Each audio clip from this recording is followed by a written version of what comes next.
তবে আজকে সবাই এক মঞ্চ, আমরা এক মঞ্চ উপনীত হয়েছি। রাজনীতি আজকে একটা ঐক্যের বন্ধন আমরা তৈরি করতে সফল হয়েছি।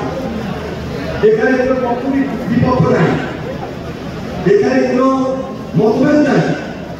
শুধু ঐক্যের জায়গায় জেলা বিএনপির নেতৃত্বে রাজনীতি পৌর বিএনপি, রাজনীতি উপজেলা বিএনপি এবং সকল অঙ্গ সংগঠনের নেতৃবৃন্দ আমরা আজকে এক ছায়া বলে একটা আন্দোলন নিচ্ছে, একটা মঞ্চে প্রধান অতিথির উপস্থিতিতে এখন একত্রিত হয়েছি।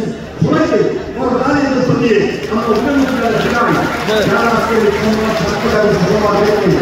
অত্যন্ত দায়িত্ব দিয়েছেন, সহযোগিতা করেছেন, দেখিয়েছেন। আজকে ভাইরা অনেকগুলো ডেলি আছে, অনেকগুলো করোনা আছে, অনেকগুলো প্রেসক্রিপ আছে, অনেকগুলো পোস্টার লাগিয়েছে, অনেকগুলো পোস্টার হয়েছে। হয়তো আমাকে বলবেন যে একটা সম্মেলনকে ঘিরে একটু বেশি হয়ে গেছে। আমি বেশি হয়ে গেলে আমি খুশি এই কারণে যে ঐক্যের জায়গায় আমরা এক এবং ঐক্যবদ্ধ হয়েছি। এটাকে আমি কোনো সরকারকে দেখি না। আজকে সম্মেলন শেষ, কালকে এই পোস্টার ফেস্টুন আমাদের এত বেশি দরকার নেই।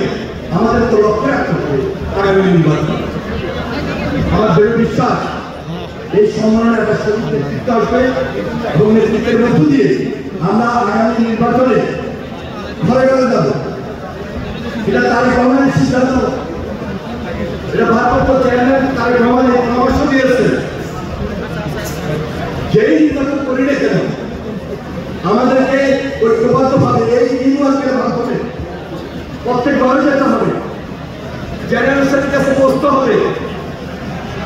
বিশেষ করে আমাদের মা বোন যারা বিগত আন্দোলন সংগ্রামে ত্যাগ স্বীকার করেছে, আমাদের এখানে যারা কাউন্সিলর, আমাদের এখানে যারা ডেলিগেট, যারা প্রত্যেক ওয়ার্ডের প্রেসিডেন্ট সেক্রেটারি হয়েছে, ইউনিয়নের প্রেসিডেন্ট হয়েছে, সেক্রেটারি হয়েছে, অঙ্গ সংগঠনের দায়িত্ব আছে, তাদের নেতৃত্বে আমরা এই দলকে একত্রিত করবো, একত্রিত রাখবো এবং আগামী নির্বাচনে তাদের শীতের যে পতাকা, সেই পতাকাকে আমরা উজ্জ্বল রাখবে।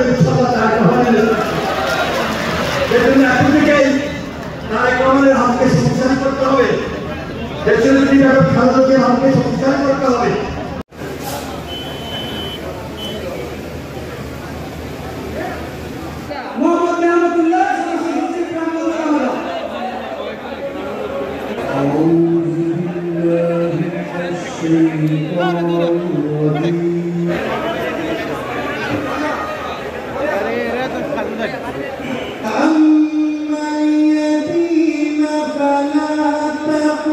যা আপনি সন্তুষ্ট হয়ে যাবেন।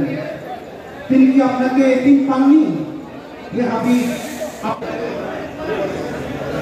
আমি বিনয়ের সাথে অনুরোধ করছি, কথা হচ্ছে কোনো কথা হবে। আমাদের অনেক নেতা কর্মী স্বাভাবিকভাবে মৃত্যুবরণ করেছেন।